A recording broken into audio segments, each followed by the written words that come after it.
اور اس وقت آپ کو اسلام آباد لیے چلیں گے، وہاں پر کامیاب جوان پروگرام کی تقریب جاری ہے۔ مناظر آپ دیکھ سکتے ہیں براہ راست اسلام آباد کے ہیں اور وزیر اعظم پاکستان عمران خان اس تقریب میں موجود ہیں اور اب سے کچھ دیر کے بعد ان کا خطاب بھی متوقع ہے۔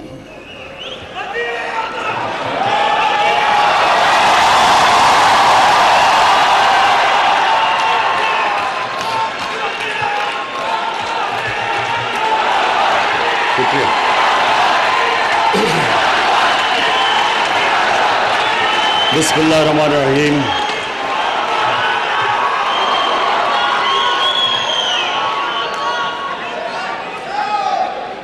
ایاک نعبد و ایاک نستعین۔ میں آج عثمان ڈار آپ کو مبارک دیتا ہوں۔ آپ نے ٹائم لیا، پوری طرح ہوم ورک کیا اور پھر آج جو آپ نے کامیاب جوان کا جو پہلا فیز جو آج آپ اناؤنس کر رہے ہیں، میں آپ کو اس لیے مبارک دیتا ہوں کہ اس کے اندر جو سب سے امپورٹنٹ چیز ہے وہ ہے میرٹ۔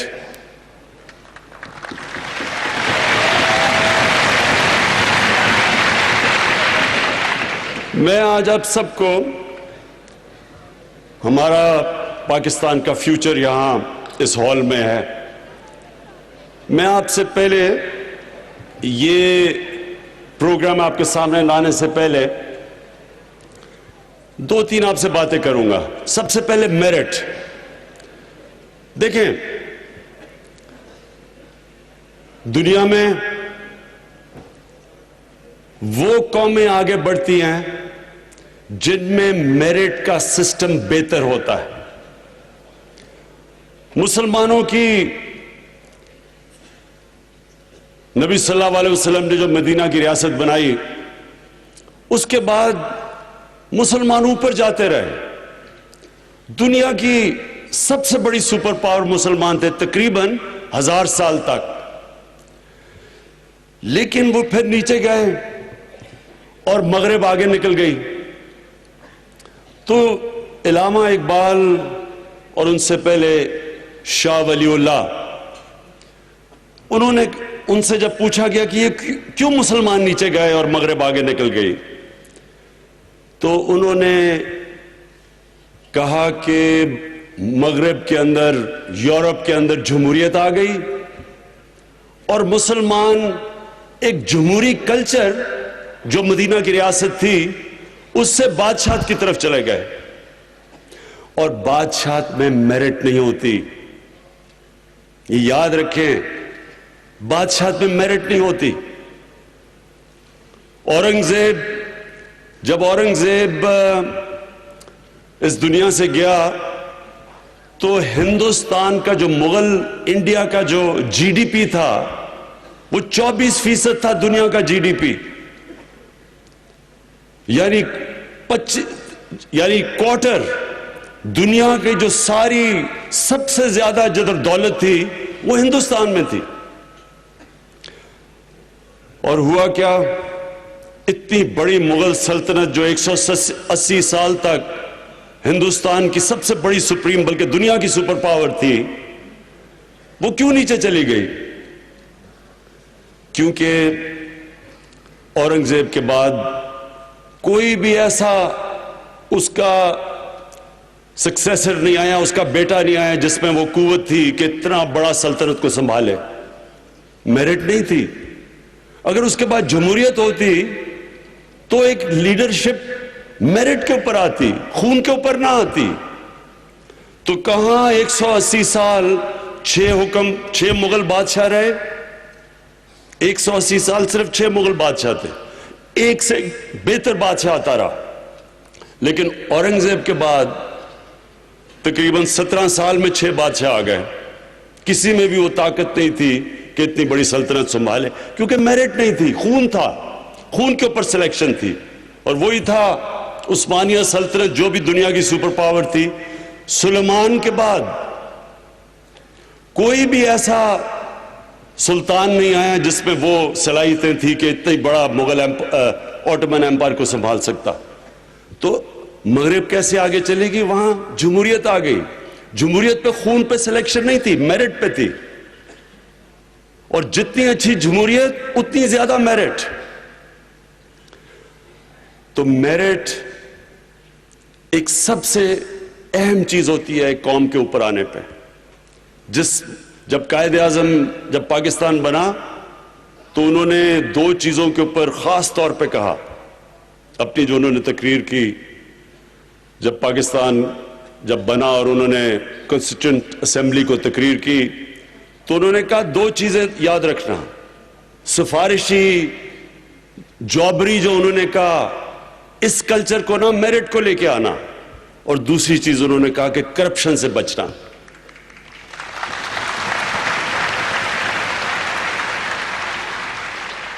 اور ہمارے ملک میں بدقسمتی سے اگر آج ہمارے حالات برے ہیں تو یہی دو چیزیں نہیں تھی پاکستان میں، نہ میرٹ تھی اور نہ ہم کرپشن کو روک سکے. اور انشاءاللہ جب یہ ملک ٹھیک ہوگا اور جو ہو رہا ہے تو یہ دو چیزیں سب سے آگے آئیں گی، میرٹوکریسی اور دوسرا ہم کرپشن کے اوپر جو قابو پا رہے ہیں. اچھا، اب دوسری چیز، آپ سب پاکستان کی فیوچر ہیں. آپ کے لیے یہ میں کامیاب جوان کی جو فیچرز ہیں وہ آپ کے سامنے رکھنے سے پہلے آپ کے لیے میں اپنی زندگی کے تجربے سے جو میں آپ کو آج پیغام دینا چاہتا ہوں، اور میں چاہتا ہوں ساری زندگی یہ باتیں یاد رکھنا. یہ میری ساری زندگی کا تجربہ ہے کہ دیکھیں انسان وہ بڑے کام کر کے جاتا ہے اور اس کا نام ہوتا ہے دنیا میں،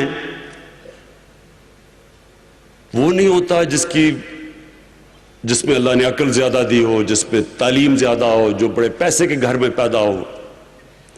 وہ انسان اوپر جاتا ہے جس کی سوچ بڑی ہوتی ہے، جس کی خواب بڑی ہوتی ہے.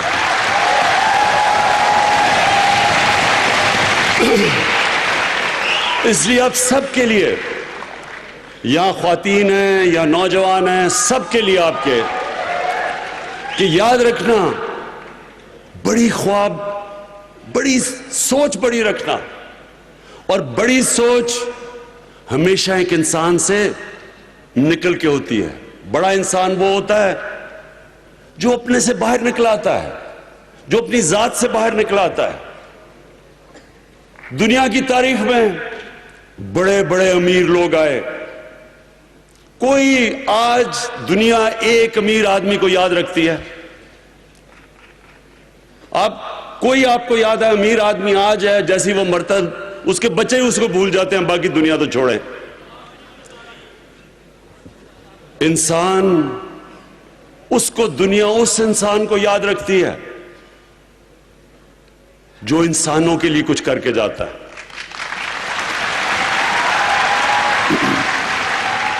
اس لیے جو سب سے جس کو greatest man in human history جو ایک 100 گریٹسٹ مین کی جو ایک کتاب ہے اس میں نمبر 1 ہمارے نبی صلی اللہ علیہ وسلم ہے. اور ہمیں قرآن میں کہا گیا کہ ان کی زندگی سے سیکھو. تو ان کی زندگی کیا ہے؟ بار بار اگر آپ نے بڑا انسان بننا ہے، نوجوانوں اگر آپ نے بڑا انسان بننا ہے تو ان کی زندگی کو بار بار پڑھو، سمجھو وہ کیا ہے، کیسے، کیا چیز تھی ان میں، کیا کوالٹیز تھی کہ انہوں نے دنیا کی تاریخ ہی بدل کے رکھ دی. ایک سنو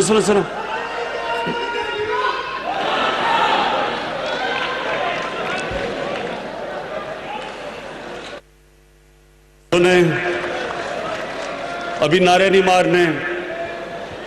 میں آپ سب کے لیے، میں ہمیشہ کے لیے آپ نے یہ چیزیں یاد رکھنی ہیں. دیکھیں اللہ نے کیوں کہا؟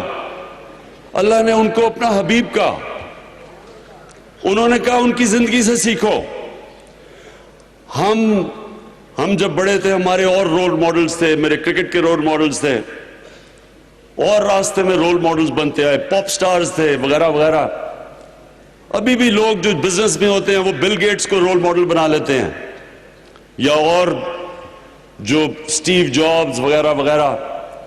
لیکن یہ یاد رکھیں کہ یہ کوئی بھی ان کے پیر کی مٹی کے بھی برابر نہیں پہنچ سکتے.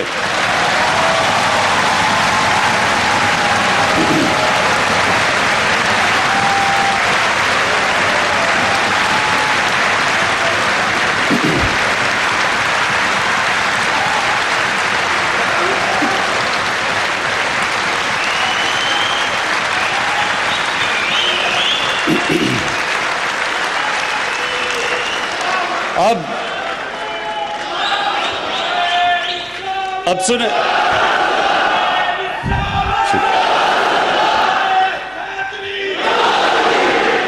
اچھا اب میں آپ کو ایک منٹ, ابھی نہیں, بس بس بس بس.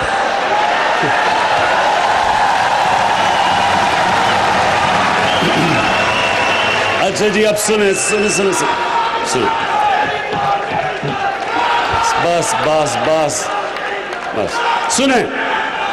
اچھا اب میں آپ کو اب یہ یاد رکھیں کہ ان کی جو زندگی ہے وہ دنیا, یہ تاریخ کا حصہ ہے, ہسٹری کا حصہ ہے.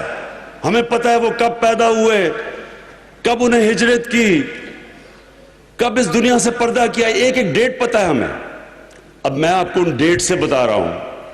میں کیوں کہتا ہوں کہ کوئی ان کا مقابلہ نہیں کر سکتا. 625 میں جنگ بدر ہوتی ہے. مسلمان صرف 313 لڑنے والے, ان میں سے سب کے پاس تلواریں بھی نہیں تھی. اور 636 11 سال کے بعد, یہ تاریخ کا حصہ ہے, میں آپ کو تاریخ بتا رہا ہوں, وہی مدینہ کے ریاست کے مسلمان جو اس وقت کی سپر پاور تھی رومن ایمپائر, صرف 11 سال کے بعد بدر کے, جدھر صرف 313 لڑنے والے تھے, رومن ایمپائر کی جو بیزنٹائن ایمپائر کی جو سدرن لیجن تھی وہ 1 لاکھ فوجی تھے اور لیٹسٹ ہتھیار تھے ان کے. تو 11 سال کے بعد یارموک کی جنگ میں وہ گھٹنے ٹیک دیتے ہیں مسلمانوں کے سامنے. ایک منٹ بھائی سن لو, یہ, اور میں آپ کو تاریخ بتا رہا ہوں, یہ کوئی گریک میتھولوجی نہیں ہے, یہ تاریخ ہے. اور 638 اس کے 2 سال کے بعد جو دوسری سپر پاور تھی پرشین ایمپائر, وہ قدسیہ کی جنگ میں ان کے سامنے گھٹنے ٹیک دیتے ہیں. تو 13 سالوں میں, جنگ بدر کے 13 سالوں کے بعد وہ دنیا کی سب سے عظیم قوم بن جاتی ہے. تو کیا کیا تھا؟ کبھی کوئی آپ نے کہیں ایسی چیز سنی ہے کہ کوئی اتنا ایسا انقلاب آیا ہو؟ اور پھر وہ سیویلائزیشن اگلے 700 سال تک سب سے بڑے سائنٹسٹ مسلمان تھے, اور وہ دنیا کی سب سے بڑی تہذیب تھی.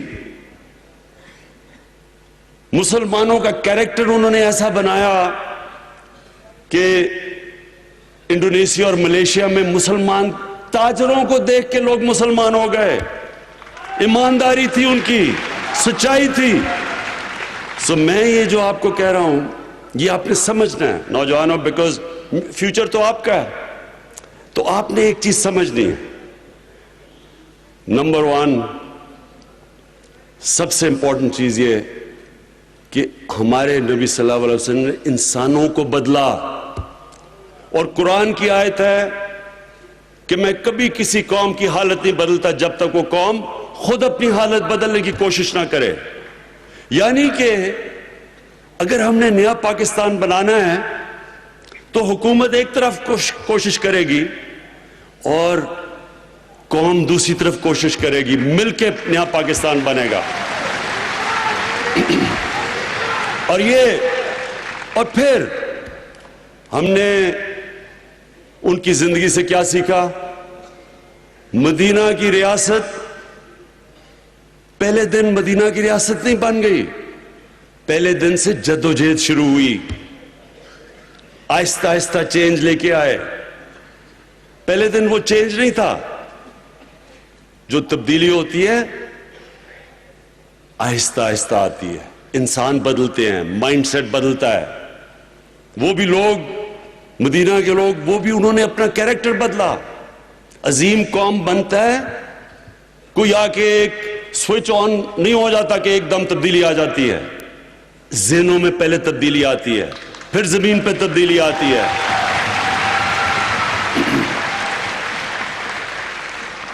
تو نوجوانوں, آپ کے لیے کہ بڑی سوچ رکھنا اور اپنے سب سے بڑے عظیم انسان کو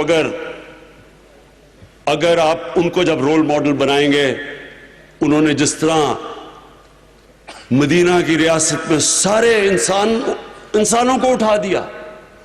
آپ اگر ایک اور بھی سٹڈی کریں, کیونکہ یہاں نوجوان ہیں, ایک چیز ضرور سٹڈی کریں. جب نبی صلی اللہ علیہ وسلم اس دنیا سے گئے, اس کے 30 سال بعد موروکو سے لے کے تو مسلمان ہندوستان سے لے کے سینٹرل ایشیا پہنچ گئے. کوئی ان کے پاس لیٹسٹ کوئی نئے ہتھیار نہیں تھے. مثلا منگولین چنگیز خان نے بھی تو دنیا میں بڑی تیزی سے فتح کیا تھا, لیکن ان کے پاس ٹیکنالوجی آ گئی تھی, ان کے پاس کمان آ گئی تھی, وہ جو زیادہ دور تیر مارتی تھی باقی دنیا کے, اور پھر ان کا ڈسپلن آ گیا, ان کی ٹیکٹکس تھی. اور پھر جب انگریز بھی انہوں نے جب فتح کیا یا ہندوستان, تو ان کے پاس بھی ٹیکنالوجی آ گئی تھی, ان کے پاس توپیں ماڈرن تھی, ان کے پاس جو بندوقیں تھیں وہ ماڈرن آ گئی تھی, ٹیکنالوجی ان کے پاس آ گئی تھی. لیکن مسلمانوں کے پاس تو کوئی ٹیکنالوجی نہیں آئی تھی.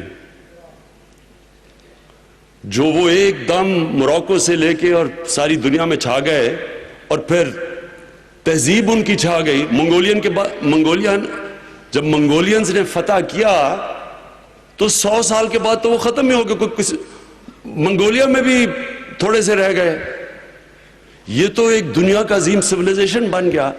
تو انہوں نے جو سمجھنے کی بات ہے کہ وہ انسان بدل دیے, چھوٹے انسان بڑے انسان بن گئے. حضرت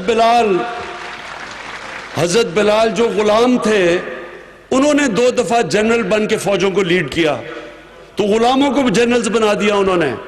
تو یہ جو امپورٹنٹ آپ کے لیے سمجھنی ہے کہ یہ جو ہم انسان, یہ جو پاکستان, اور میرے میں کبھی کوئی شک نہیں کہ یہ انشاءاللہ ایک بڑی عظیم قوم بنے گی, کبھی کوئی شک نہیں ہے اس میں ہم نے اپنے آپ کو بھی بدلنا ہے, ہم نے ایک سچائی کی طرف جانا ہے. یہ یاد رکھیں کہ ان سے جب پوچھا کسی نے, نبی صلی اللہ علیہ وسلم نے, کہ ایک چیز بتاؤ ایک نبی, کہ میں ایک آدمی آیا نا, کہتا میرا سارا قبیلہ مسلمان ہو گیا ہے, اب میری عمر کا ہوگا, کہتا میں اب اپنی عادتیں نہیں بدل سکتا, تو آپ بتائیں نبی ایک میں چیز کر لوں مسلمان ہونے کے لیے, ایک کون سی وہ کوالٹی ہوگی؟ انہوں نے کہا سچ بولا کرو. تو جو سچائی ہے, یہ سچ کی پاور نہ بھولیں, یہ آپ کو عزت دے گی دنیا میں. سچے انسان کی عزت ہوتی ہے. جو سچائی ہے, یہ ہم نے اپنی قوم نے سچائی کی طرف جانا ہے.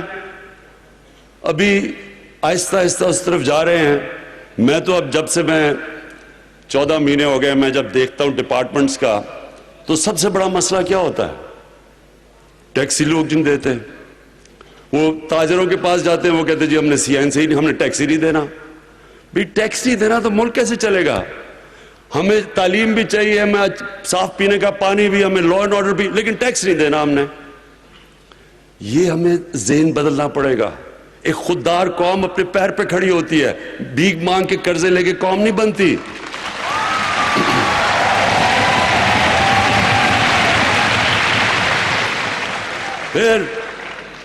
پھر اب ہو کیا رہا ہے یہاں؟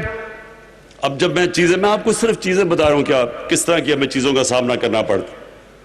اب سگریٹ جو بیچ رہے ہیں, صرف 2 کمپنیاں 98% ٹیکس دیتی ہیں, باقی جو 40% سگریٹ بنتے ہیں وہ 2% ٹیکس دیتے ہیں.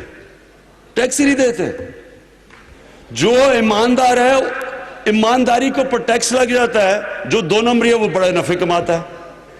دیکھیں ہمیں اپنے آپ کو بدلنا پڑے گا, اور جو نہیں بدلے گا, میں ابھی آہستہ آہستہ چل رہا ہوں, میں ابھی آپ سب کو بتاؤں کیونکہ میں نے بھی پوری مدینہ کی ریاست سٹڈی کیا تو انہوں نے بھی آہستہ آہستہ تبدیلیاں لے کے آئے تھے, اس لیے میں بھی آہستہ آہستہ کر رہا ہوں.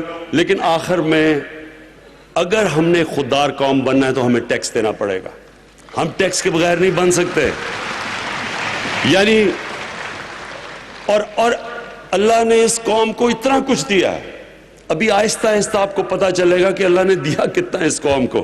مجھے خود نہیں اندازہ تھا کہ اللہ نے اس کو کیا کیا چیزوں سے نوازا ہوا ہے, تو یہ بھی آہستہ آہستہ آپ کو پتا چلے گا. تو نوجوانوں, سب سے پہلے تو یہ یاد رکھنا ہے کہ بڑی سوچ رکھنی ہے, اور یہ جو آپ قرضے ابھی آپ کو دیے جائیں گے, اپنی چھوٹی سوچ نہ رکھنا. یعنی یہ بڑی بات ہے کہ آپ قرضے میں آپ سوچیں کہ آپ کیا کرنا چاہتے ہیں زندگی سے, اور ہمیشہ جو ذہن بڑا ہی سوچ رکھتا ہے وہی بڑا بنتا ہے. اچھا جی, عثمان کی اب میں پہلی چیز جو آپ کو خوشخبری سنانا چاہتا ہوں وہ یہ کہ ہم نے 100 ارب روپے کے قرضے رکھے ہیں, جس میں سے یہ نوجوانوں کے لیے ہیں, اور جس میں سے 25 ارب صرف خواتین کے لیے اسپیسیفکلی ہوں گے.